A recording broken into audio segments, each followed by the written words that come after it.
17 پارے کا خلاصہ پیش کیا جا رہا ہے۔ سورہ انبیاء ہے، مکی سورہ ہے۔ اس میں انبیاء کرام علیہ السلام کا تذکرہ بھی ہے، اور اس وجہ سے سورۃ الانبیاء کا نام انبیاء پڑا ہے۔ سورہ انبیاء کی سب سے پہلی آیت اللہ رب العالمین نے فرمایا اقترب للناس حسابهم وهم فی غفلۃ معرضون، کہ لوگوں کے حساب کا وقت قریب آ گیا ہے۔ وهم فی غفلۃ معرضون، اور لوگ غفلت میں اعراض کیے ہوئے ہیں، غفلت کی وجہ سے وہ منہ موڑے ہوئے ہیں۔ اس آیت کریمہ کے اندر دیکھیں کہ اللہ رب العالمین نے کس طرح کی باتیں کی ہیں، لوگوں کو ڈرایا ہے کہ کس طریقے سے تم خواب غفلت میں پڑے ہوئے ہو، جبکہ تمہیں حساب دینا ہے اور حساب کا وقت بالکل قریب آ گیا ہے۔ یہاں اقتراب کا لفظ جو ہے وہ گرامر سے کیا معلوم ہوتا ہے کہ اقترابہ یہ بہت قریب کو بتاتا ہے کہ بہت زیادہ قریب آ گیا ہے۔ اللہ کے نبی علیہ السلام کی زندگی کو دیکھیں کہ اللہ کے نبی علیہ السلام کا آنا ہی قیامت کی قربت کی دلیل ہے کہ اب دنیا زیادہ دن تک ٹکنے والی نہیں ہے، کیونکہ آخری نبی آ گئے اور اس کے بعد کوئی نبی آنے والے نہیں۔ جو نبی آنے تھے وہ آ چکے، اب آخری نبی آئے تو پھر سمجھے کہ مرحلہ بھی تو آخری ہونا ہے۔ تو اللہ رب العالمین نے کہا کہ بالکل حساب کا وقت قریب آ گیا ہے اور لوگ غفلت میں پڑے ہوئے ہیں۔ وہ کہ اللہ رب العالمین اس بات کی دعوت دے رہا ہے کہ تم غفلت میں مت پڑو، بلکہ تیاری کرو، اور آخرت میں جو تمہیں حساب دینا ہے اس کے لیے اپنے آپ کو جو ہے تیار کرو۔ اس کے بعد آگے اللہ رب العالمین نے اس بات کا ذکر فرمایا ہے کہ کبھی بھی کوئی بھی مسئلے آ جائے تو اس صورت میں اہل ذکر سے، جس فن کا ماہر آدمی ہو اس سے تم سوال کرو، اس سے پوچھو اور اس سے جانکاری حاصل کرو۔ اللہ رب العالمین نے کہا کہ فَاسْأَلُوا أَهْلَ الذِّكْرِ إِن كُنتُمْ لَا تَعْلَمُونَ، کہ اہل ذکر سے پوچھو اگر تم نہیں جانتے۔ یعنی کسی چیز کے بارے میں کسی کو جاننا ہے تو اسی صورت میں اس چیز کے جو وہ ماہر ہیں، تو اس چیز کے جو ماہر ہیں ان کے پاس رابطہ کیا جائے اور مسائل کا حل انہیں سے نکالا جائے۔ اور کہا کہ وَمَا جَعَلْنَاهُمْ جَسَدًا لَا يَأْكُلُونَ الطَّعَامَ وَمَا كَانُوا خَالِدِينَ، کہ ہم نے کسی انبیاء کرام علیہ السلام کا تذکرہ چل رہا ہے اور اسی ضمن میں اللہ رب العالمین یہ بات کر رہا ہے کہ وَمَا جَعَلْنَاهُمْ جَسَدًا، کہ میں نے کسی نبی کو، کسی نبی کے جسم کو ایسا نہیں بنایا کہ وہ کھانا نہ کھائے، وَمَا كَانُوا خَالِدِينَ، اور ایسا بھی نہیں بنایا کہ ہمیشہ وہ رہے۔ اس طریقے سے اللہ رب العالمین نے یہاں بیان کیا۔ تو گویا کہ یہاں سب سے پہلی کیا چیز معلوم ہوئی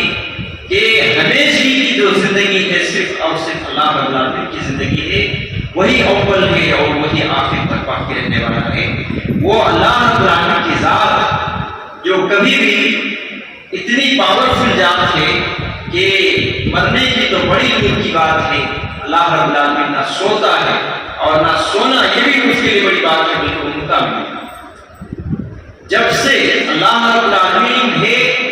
اول سے ہے اور آخر تک ہے، لیکن کبھی بھی اللہ رب العالمین اتنا پاورفل ہے کہ وہ اونگتا تک نہیں۔ تو صرف اور صرف اللہ رب العالمین کی ذات ہی باقی رہنے والی ہے،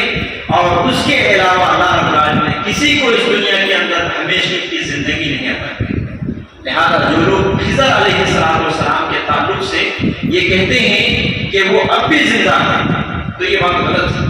کیونکہ وہ بھی انسان تھے، اور جب انسان تھے تو ایسے صورت میں ان کو بھی موت آنی ہے اور وہ بھی دنیا سے گزرے ہیں، لہذا یہ بات غلط ہے۔ تو اللہ رب العالمین نے پہلی چیز کیا کہا کہ کسی کی ہمیشہ کی زندگی اللہ نے نہیں دی۔ دوسری چیز یہاں کیا کہا کہ ہر نبی کھانے والے تھے۔ تو یہاں اس سے کیا معلوم ہوتا ہے کہ کوئی بھی نبی نوری مخلوق نہیں ہے، جیسے کہ بعض لوگ ہمارے نبی محمد رسول اللہ صلی اللہ علیہ وسلم کے تعلق سے کہتے ہیں کہ وہ انسان کہنا توہین سمجھتے ہیں۔ اور اہل حدیث حضرات جب نبی کریم صلی اللہ علیہ وسلم کو بشر، جو کہ اللہ رب العالمین نے قرآن مجید میں کئی جگہوں پر بیان کیا ہے، بشر ثابت کرتے ہیں، اور ثابت کیا کرنا قرآن نے خود ثابت کیا ہے، تو جب بشر کہتے ہیں تو ایسی صورت میں دوسرے جماعت کے لوگ ان کے اوپر تنقید کرتے ہیں، ان کو برا بھلا کہتے ہیں، گستاخ رسول کہتے ہیں۔ اللہ رب العالمین نے یہ بات کہہ کر کے ثابت کر دیا ہے کہ اگر وہ نوری مخلوق ہوتے تو ایسی صورت میں کھانا نہیں کھاتے۔ اور اللہ کے نبی علیہ السلام کے کھانے کا بے شمار حدیثوں میں ذکر ہے، آپ صلی اللہ علیہ وسلم نے یہ کھایا، آپ صلی اللہ علیہ وسلم کی یہ فیوریٹ چیز تھی، آپ صلی اللہ علیہ وسلم گوشت کے اس حصے کو زیادہ پسند کرتے تھے، آپ صلی اللہ علیہ وسلم کے یہاں دسترخوان لگایا۔ اس طرح کے بے شمار حدیثیں ہیں جس سے پتہ چلتا ہے کہ اللہ کے نبی صلی اللہ علیہ وسلم نوری مخلوق نہیں تھے بلکہ انسان تھے۔ انسان کے پیٹ سے جب پیدا ہوئے ہیں تو انسان ہی نہ پیدا ہوں گے، تو نوری مخلوق نہیں تھے۔ اور ایک ذہن میں یہ صبح ہو سکتی ہے، اور بہت سارے لوگ یہ سوچ سکتے ہیں کہ جیسا کہ نوری مخلوق تھے لیکن انسانی شکل میں تھے، تو آپ اس واقعے کو دیکھیں جو اس سے پہلے دروس میں گزر چکے ہیں۔ ابراہیم علیہ السلام کے پاس جو فرشتے آئے تھے انسانی شکل میں، انہوں نے فوراً سے گناہ ہوا فیصلہ پیش کر دیا، اور اس کے بعد بھی انہوں نے نہیں کھایا۔ تو اس سے کیا معلوم ہوا کہ فرشتے اگر ہوں اور انسانی شکل میں بھی موجود ہوں تب بھی وہ کھانا نہیں کھائے گا، جب انسان ہے تو ہی وہ کھانا کھائے گا۔ لہذا اس سے یہ ثابت ہوتا ہے کہ کوئی مخلوق انبیاء کرام علیہ السلام کی ذات نہیں ہے۔ اس کے بعد اللہ رب العالمین نے بیان کیا وَكَمْ قَصَمْنَا مِنْ قَرْيَةٍ كَانَتْ ظَالِمَةً وَأَنشَأْنَا بَعْدَهَا قَوْمًا آخَرِينَ۔ یہاں جو قوموں کی ہلاکت کے ساتھ تعلق سے جو بیان کی ہے، دل کو لرزا دینے والی اور دل کو کپکپا دینے والی جیسی بات کہی ہے، ہم دیکھیں اللہ رب العالمین نے کہا ہے وَكَمْ قَصَمْنَا مِنْ قَرْيَةٍ، کہ کتنے ہی بستی کو ہم نے پیس دیا، جیسے آٹے کو پیس دیا جاتا ہے اس طریقے سے ہم نے کتنے ہی قوموں کو کتنے ہی بستی کو ہم نے پیس دیا۔ جب بستی کو پیس دیا گیا تو ایسی صورت میں ان کے رہنے والے کا کیا حال ہوا؟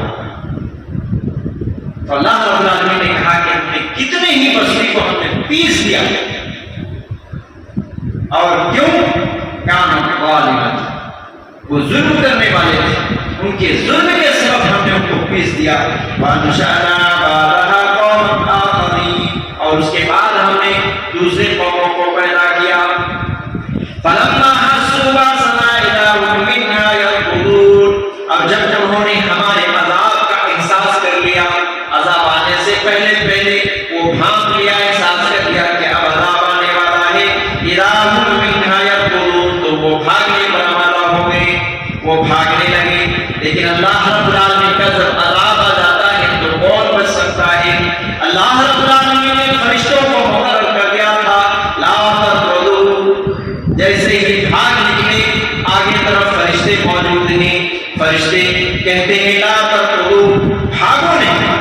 ڈانٹ ڈپٹ کے ساتھ بھاگنا نہیں، وارجعوا الی ما اترفتم فیہ، جس مستی میں تم جہاں گزار رہے تھے وہاں لوٹ کر کے چلو، وفیہ ومساکنکم، اور تم اپنے گھروں کو چلو، لعلکم تسألون، تمہیں سوال کیا جائے گا۔ فرشتوں نے ان کو جو بھاگ رہے تھے ان کو پھر جو ہے اپنے بستی کی طرف لے کر کے آئے، اور فرشتوں کے یہاں انسان کی کیا بستی ہے، فرشتوں کے یہ دیکھیں کہ کس قدر وہ گھبرا گئے فرشتوں کی بات سن کر کے کہ تمہیں سوال کیا جائے گا۔ آج جو کھانے کے اندر انسان جو شرارت کرتا ہے تو ایسی صورت میں ایک دو لاٹھی پانے کے بعد ہی وہ اپنی زبان کھولتا ہے۔ فرشتوں نے جیسے ہی اتنے زبردست طریقے سے انہوں نے یہ کہا، یہ بات جو کہی وہ اتنے زبردست تھی کہ وہ ایسے ڈر گئے کہ فوراً اپنا ظلم کا ارتکاب کیا، کہا قالوا یا ویلنا انا کنا ظالمین، ہائے ہماری بدبختی، ہائے ہماری بدنصیبی، ہم تو ظالم تھے، ہمیں خود ظلم کرنے والے تھے، اور وہ اپنے آپ کو قصوروار ٹھہرانے لگے۔ فما زالت تلک دعواہم، اور وہ برابر اس طریقے سے کہتے چلے گئے ہماری ہی غلطی ہے، ہماری ہی بربادی ہے، ہماری حتی جعلناہم حصیدا خامدین، یہاں تک کہ ہم نے ان کو کٹی ہوئی کھیتی کی طرح کر دیا۔ ایسا عذاب اللہ رب العالمین کا آیا کہ کھیتی میں جو چیز بوئی جاتی ہے، جیسے کھیتی کی جاتی ہے گیہوں یا یہ کہ چاول کی کھیتی کو آپ نے دیکھا ہوگا، وہ اپنے کوپر میں کھڑا رہتا ہے، اس کو جب کاٹ دیا جاتا ہے تو ایسی صورت میں وہ زمین پر گر جاتا ہے۔ اللہ نے کہا کہ حصیداً، وہ کٹی ہوئی کھیتی کی طرح وہ زمین پر بکھر گئے۔ اس طریقے سے ان کو اللہ رب العالمین نے ہلاک کیا، جدھر دیکھو وہ پڑے ہوئے ہیں۔ اور اس طریقے سے خامدین، چنگاری کے بجھنے کے بعد جو بجھ جاتا ہے تو اس کو خامد کہتے ہیں۔ اللہ نے کہا کہ ان کے جتنے چنگاری تھے، ان کا رعب اور دبدبا تھا، ان کی جو اکڑ تھی، ان کے اندر جو تکبر تھا، ان کے اندر جو گھمنڈ تھا، ساری چیزوں کو ہم نے بجھا دیا، ان کو ہلاک کر کے ان کو ساری ان کی اکڑ کو ختم کر دیا اور اس طریقے سے وہ کٹی ہوئی کھیتی کی طرح کر دیا۔ وما خلقنا السماء والارض وما بينهما لاعبين، ہم نے آسمان کو اور زمین کو اور اس کے درمیان کی ساری چیزوں کو کھیل تماشے کے لیے نہیں بنایا ہے۔ آدمی یہ نہ سوچے کہ کھیل تماشا ہے، زندگی گزر رہی ہے، موج مستی چل رہا ہے، اسی طریقے سے زندگی کٹ جائے گی۔ کون دیکھنے گیا ہے کہ قیامت ہوگا بھی نہیں، کون دیکھنے گیا ہے مرنے کے بعد زندہ ہوگی بھی نہیں۔ آج موقع ملا ہے تو مستی کریں۔ اللہ رب العالمین کہتا ہے کہ آسمان اور یہ زمین اور یہ دنیا کی ساری چیزوں کو یہ کھیل تماشے کے لیے ہم نے نہیں بنایا ہے، یہ تو امتحان گاہ ہے، تمہیں امتحان دینا ہے اور اس کا رزلٹ تمہیں آخرت میں ملے گا۔ اس کے بعد اللہ رب العالمین نے کہا کل نفس ذائقۃ الموت، ہر نفس کو موت کا مزہ چکھنا ہے، ہر نفس کو موت کا گھاٹ اترنا ہے، ہر شخص کو مرنا ہے۔ وَنَبْلُوكُمْ بِالشَّرِّ وَالْخَيْرِ فِتْنَةً، ہاں تم دنیا میں جو زندگی گزارو گے تو ایسی صورت میں ہم دونوں طرح سے تمہیں آزمائیں گے۔ کس طریقے سے؟ وَنَبْلُوكُمْ، تمہیں آزمائیں گے، بِالشَّرِّ، برائی کے ذریعے سے، اسی طریقے سے تکلیف دے کر کے، پریشان کر کے ہم تمہیں آزمائیں گے کہ تم میں سے کون صبر کرتا ہے، والخیر، اور نعمتوں کو دے کر کے تمہیں آزمائیں گے کہ تم میں سے کون اللہ رب العالمین کا شکریہ ادا کرتا ہے۔ والخیر فتنۃ وإلینا ترجعون، اور تم سب کو ہماری ہی طرف لوٹ کر کے آنا ہے۔ معلوم یہ ہوا کہ اس دنیا میں ہم جو زندگی گزار رہے ہیں، ہم جو بھی حرکتیں کر رہے ہیں، جو بھی ہماری زبان بول رہی ہے، ساری چیزیں لکھی جا رہی ہے، گویا کہ ہم امتحان لکھ رہے ہیں، ہم ایگزام دے رہے ہیں، اور یہ دنیا میں ہر ایک کو مرنا ہے اور یہاں دنیا سے چلا جانا ہے، اور آخرت میں اس کا پورا پورا بدلہ دیا جائے گا۔ اللہ رب العالمین نے کہا کہ ہم دنیا کے اندر تمہیں آزمائیں گے، دونوں طرح سے آزمائیں گے، خیر دے کر کے بھی آزمائیں گے، نعمتوں سے سرفراز کر کے بھی آزمائیں گے، اور اسی طریقے سے شر پہنچا کر کے بھی، تکلیف اور مصیبت کی زندگی دے کر کے بھی آزمائیں گے۔ لہذا تم میں سے جو شخص ہر حال میں، چاہے وہ زندگی خوشحالی کی زندگی ہو، چاہے وہ زندگی صبر آزما زندگی ہو، ہر حالت میں اللہ رب العالمین کے رشتے جو اللہ بندے اور اللہ کے درمیان کا رشتہ ہے وہ ٹوٹنے نہ پائے، تو اس صورت میں تم کامیاب ہو۔ لیکن اگر تم نے توڑ دیا تو ایسی صورت میں تم ناکام ہو جاؤ گے۔ سامعین کرام، پھر قیامت کے تعلق سے جو نظام قائم کیا جائے گا اس چیز کو اللہ نے بیان کیا کہ یہ آخری بات، پھر مزید باتیں انشاءاللہ بعد میں جانیں گے۔ اللہ رب العالمین نے کہا وَنَزَعُ الْمَوَازِينَ الْقِسْطَ لِيَوْمِ الْقِيَامَةِ فَلَا تُظْلَمُ نَفْسٌ شَيْئًا وَإِنْ كَانَ مِثْقَالَ حَبَّةٍ مِّنْ خَرْدَلٍ أَتَيْنَا بِهَا وَكَفَىٰ بِنَا حَاسِبِينَ۔ اللہ نے کہا کہ ہم انصاف کے ترازو کو قیامت کے دن قائم کریں گے۔ یہاں موازین لایا ہے، یہاں پہ جمع کا صیغہ استعمال کیا گیا ہے، پلورل کا استعمال کیا گیا ہے کہ ایک میزان، ایک ترازو اللہ رب العالمین کے پاس نہیں ہوگا، بلکہ کئی ترازو ہوں گے، اور کتنے ہوں گے اس کا ذکر نہیں کیا گیا ہے، اور ان ترازو میں اللہ رب العالمین انسانوں کے اوزان اور جو کچھ نیکیاں اور جو کچھ بدیاں ہیں وہ ساری چیزوں کو تولا جائے گا۔ کہا وَنَزَعُ الْمَوَازِینَ الْقِسْطَ، اللہ رب العالمین انصاف کا ترازو تولے گا، لیوم القیامہ، قیامت کے دن، فَلَا تُظْلَمُ نَفْسٌ شَیْئًا، اور قیامت کے دن کسی نفس پر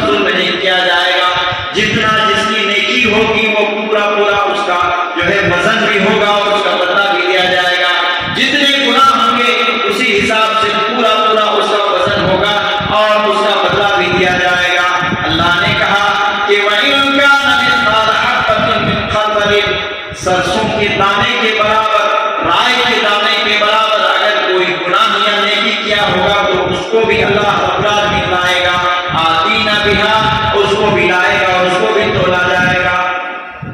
میرے خیال سے رائے کے دانے اگر ایک دانہ ہو تو ترازو میں ڈالے تو شاید کچھ نہیں دکھائے گا،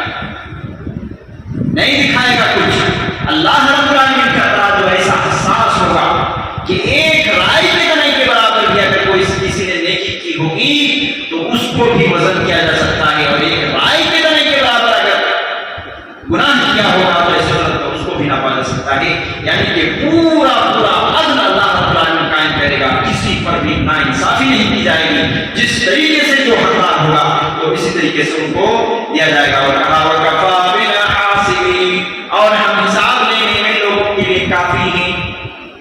تو اللہ رب العالمین یقیناً حساب لینے میں کافی ہے۔ اب ہم اپنی زندگی پر دیکھیں کہ ہماری زندگی کے اندر نیکیاں زیادہ ہیں یا یہ گناہ زیادہ ہیں۔ آج یہ جو مبارک مہینہ ہے، اس مہینے میں ہم زیادہ سے زیادہ اللہ رب العالمین کی ہم توبہ کریں اور اپنے تمام پچھلے گناہوں کو اللہ رب العالمین کے ہاں معاف کروا لیں، اور پھر ایک نئی زندگی گزارنے کی کوشش کریں جو اللہ کی عبادت والی ہو، اللہ کی رضا جوئی والی ہو اور جنت پانے والی ہو، اور اس طرح کی جو ہے ہم زندگی گزاریں کہ ہم دنیا میں رہ کر اللہ رب العالمین کو راضی کر لیں اور آخرت کے تمام مراحل میں پریشانی والی زندگی نہ ہو۔ ہر جگہ اللہ رب العالمین ہمیں صحیح سلامت نکالتے ہوئے جنت الفردوس میں ہم سب کو جگہ میں نصیب فرمائیں، اور ہم سب کو اللہ رب العالمین اعلیٰ علم میں جگہ نصیب فرمائیں۔ آمین۔ صلی اللہ علیہ محمد اور علیہ وسلم اجمعین۔